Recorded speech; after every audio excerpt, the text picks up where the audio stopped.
চলো আজকের ভিডিওটা খুবই স্পেশাল হতে চলছে, কারণ আপনাদের সবার সাথে শেয়ার করব আমরা কোথায় যাচ্ছি আর আমার সাথে কে কে রয়েছে। তো রাধে রাধে প্রিয় বন্ধুরা, সবাই কেমন আছো? আশা করেছি সবাই অনেক ভালো আছো এবং আমিও অনেক ভালো আছি রাধারানীর কৃপায়। তো আজকের ভিডিওটা সকাল প্রায় 10টা থেকে স্টার্ট করলাম, আর এখানে দেখতে পারবে আমরা সবাই একসাথে মিলে গাড়িতে বসে তারপর চলে এসেছিলাম আয়নাকাল মিষ্টির দোকানে। তো রাস্তার আওয়ার আর ভিডিও করা হয়নি, যেহেতু আমরা ফাইনালি আয়নাকাল পৌঁছে গিয়েছি আর সবাই একসাথে মিলে কোথায় যাচ্ছি আর এতটাই খুশি কি বলবো।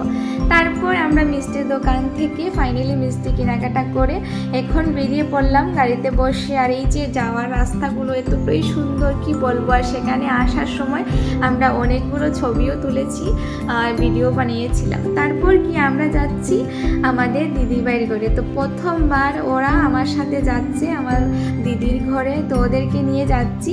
আর সেখান থেকে আমরা যাব মামাতো বোনের বিয়ে হয়েছিল রামকৃষ্ণগর, ওর ঘরে। তো বিয়ের পর প্রথমবার আমরা সব একসাথে মিলে ওর ঘরে যাচ্ছি। খুবই স্পেশাল এই দিনটা ছিল, তাই ভাবলাম আপনাদের সবার সাথে অল্প শেয়ার করি। আর ও জানতে পারতো না কি আমরা সবাই একসাথে যাচ্ছি, ও জানতো আমাদের এখান থেকে একটি বোন ওর ঘরে যাবে, তো তেমনভাবে কথা ছিল। তো আমরা ওকে অল্প সারপ্রাইজ দেওয়ার জন্য ওর ঘরে গিয়েছিলাম। তো প্রথমে চলে এসেছি আমার দিদিভাইয়ের ঘরে, আর ওদেরকে নিয়ে প্রথমবার এসেছি। তো খুবই খুশি আমি আর দিদিভাই দাদাভাই, ওনারাও অনেকটাই খুশি, কারণ ওদের ঘরে আমরা সবাই এসেছি তার কারণে। তো ফাইনালি চলে এসেছি দিদিভাইয়ের ঘরে, আর এখানে দেখতে পারবে মিষ্টি নিয়েছিলাম, ওকে মিষ্টি দিয়েছি। তো সেখানে আমরা অল্প সময়ও ছিলাম, যেহেতু আমরা যাব এখন মামাতো বোনের ঘরে। তারপর এখান থেকে মিষ্টি খেয়ে আমরা আবারও কিছুক্ষণের মধ্যে বেরিয়ে পড়লাম। আর এই যে দাদাভাই দিদিভাই, ওদের সাথে গল্প হয়েছিল, খুবই খুশি।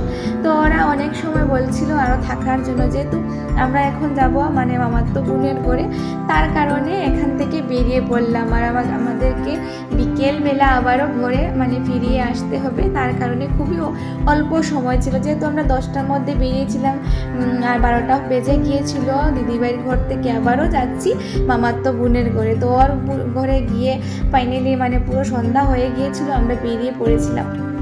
তারপর কি এখান থেকে বেরানোর পর এই যে চলে এসেছি মামাতো বোনের ঘরের সামনে, আর এই যে ওদের ঘরের সামনে আমরা এখানে দাঁড়িয়ে রয়েছি। আর খুবই খুশি রাত, কারণ ও জানতে পারতো না এই যে আমরা সবাই একসাথে যাচ্ছি ওর ঘরে। তো প্রথমে আমাদের বোন ওটি যাচ্ছে, যেহেতু ও বলছিল তোমরা পিছনে লুকিয়ে থাকো ওকে গিয়ে হঠাৎ করে আমরা সারপ্রাইজ দিব, এইভাবে কথা ছিল। তো খুবই খুশির মুহূর্তটা ছিল। তারপর এই যে দেখতে পারবে আমি তো ভিডিও করে রেখেছিলাম, আর ও বেরিয়ে পড়েছে। বেরিয়ে পড়ার পর ও বলছিল আমি জানতাম তোমরা সবাই একসাথে আসছো, যেহেতু আমি জানতাম তোমরা একা আসবে না, তার কারণে ফাইনালি ও ভীষণ খুশি হয়েছিল আমাদেরকে দেখে। তো আমরা চলে গেলাম ওর ঘরে, তো খুবই খুশি হয়েছিল। তো বলছিল এখানে গিয়ে ওর রুমে বসার জন্য, তো আমাদেরকে জলও দিয়েছিল খেতে। তো আমরা এখানে বসে কিছুক্ষণ গল্প সল্প করছিলাম, আর তারপর ও রান্না বসিয়ে দিয়েছে, যেহেতু সবাই একসাথে এখানে খাওয়া দাওয়া করবেন। তো আমরা বলছিলাম চলো একটু সামনে রাস্তা দিকে গিয়ে কিছু ছবি এবং ভিডিও বানিয়ে আসি। তো ও বলছিল ঠিক আছে তোমরা সবাই যাও একসাথে, আর আমি ঘরে রান্না করছি। তো এখানে ও রান্না বসিয়ে দিয়েছিল, আর আমরা সবাই যাচ্ছি রাস্তার দিকে হেঁটে হেঁটে। খুবই খুশির এই মুহূর্তটা ছিল। তো সবাই একসাথে মিলে চলে গেলাম ওদের সামনে, কিছুক্ষণ দূরে সেখানে ঘুরে অনেক ছবি তুলেছি, তারপর ফটোও তুলেছি। এর মধ্যে বোন ফোন করে বলল চলে আসার জন্য, তো আবারও ব্যাগটেক হাতে ছিল। তো খুবই খুশির মুহূর্তটা, তাই ভাবলাম অল্প আপনাদের সবার সাথে শেয়ার করি। আবারও চলে এসেছি ওর ঘরে, আর এখানে যা যা মিষ্টি নেওয়া হয়েছিল বোন এখানে থালিতে বেড়ে দিয়েছে সবাইকে। তো সবাই খাচ্ছিল মিষ্টি, আর ও তো রান্না করতে ব্যস্ত। তো এর মুহূর্তগুলাই আমি ক্যামেরাবন্দি করে রেখেছিলাম, যেহেতু এটা ছোটোখাটো মুহূর্ত স্মৃতি হয়ে থাকে, কখন কে কোথায় থাকবে কিছু বলার নেই, মেয়েদের জীবন। তারপরও ছোটোখাটো মুহূর্ত করে রেখেছিলাম, তো সেগুলো দেখেই ভীষণ ভালো লাগে। তো ফাইনালি ও রান্নাও হয়ে গিয়েছিল, তো সবাইকে খেতে দিয়েছিল। যেহেতু আমি দিদিভাইয়ের ঘরে প্রথম থেকে খেয়ে এসেছি, তারপর আমি এখানে আর খাওয়া দাওয়া করলাম না, পুরো আর খেতে ভালো লাগছিল না, তার কারণে। তো এখানে আমি মিষ্টি খেয়েছিলাম, পেট পুরো ভরে গিয়েছিল তাই। তো সবাই এখানে বসে বসে খাচ্ছিল, আর আমি ভিডিও ক্লিপ নিয়েছিলাম। আর খুবই রান্নাটা ভালো হয়েছিল, ওরা বলছিল অনেক কিছু রান্না করেছে।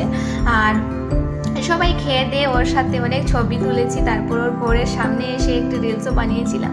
আর এই যে ওর ঘরে আমরা প্রথমবারের মতো এসেছিলে, আবার কখন আসবো সেটা তো বলার কিছু নেই। তো এই মুহূর্তটা আপনাদের সবার সাথে শেয়ার করলাম। তো কেমন হয়েছে অবশ্যই জানাবে।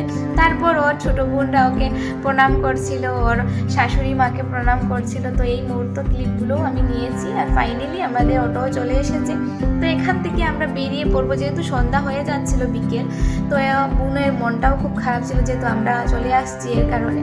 তো আমরা আবারও বেরিয়ে পড়লাম। এখান থেকে এসে আমরা কোথায় যাব জানো? আমরা এখন যাব চা বাগানে। তো সেখানে গিয়ে অনেক ছবি তুলেছি সবাই একসাথে মিলে। আর এই দিনের এই মুহূর্তটা খুবই সুন্দর ছিল, তো তাই ভাবলাম আপনাদের সবার সাথে অল্প শেয়ার করি। তো রাস্তায় যেতে সময় দেখেছিলাম এত সুন্দর ভিউ। তারপর আমরা এখানে সবাই এসেছি, আর এখানে আসার পর অনেক ছবি তোলা হয়েছে, পুরো সন্ধ্যা হয়ে যাচ্ছিল। তারপর সবাই একসাথে মিলে আনন্দ করে বেরিয়ে পড়বো, যেহেতু আমরা অনেকটাই দূরে আসবার। এখানে সবাই হাসতে হাসতে পাগল হয়ে যাচ্ছিলো, কি আজকের দিনটি অনেক ভালোভাবে কাটিয়েছে সবার সাথে। আর এই যে মুহূর্তগুলা আমি ক্যামেরাবন্দি করে রেখেছিলাম, তাই ভাবলাম সবার সাথে অল্প শেয়ার করি। তো ফাইনালি হাসি তামসা করে আমরা বেরিয়ে পড়লাম এখানে। আর আমার দিদির ছেলেও আমাদের সাথে গিয়েছিল, এই যে পিয়ম। তারপর ওকে সাথে নিয়ে বেরিয়ে পড়লাম। আর আজকের পুরো দিনের ভিডিওগুলোই আপনাদের সবার সাথে শেয়ার করলাম। তারপর কি চলে এসেছি ঘরে, আর পুরো সন্ধ্যা হয়ে গিয়েছিল।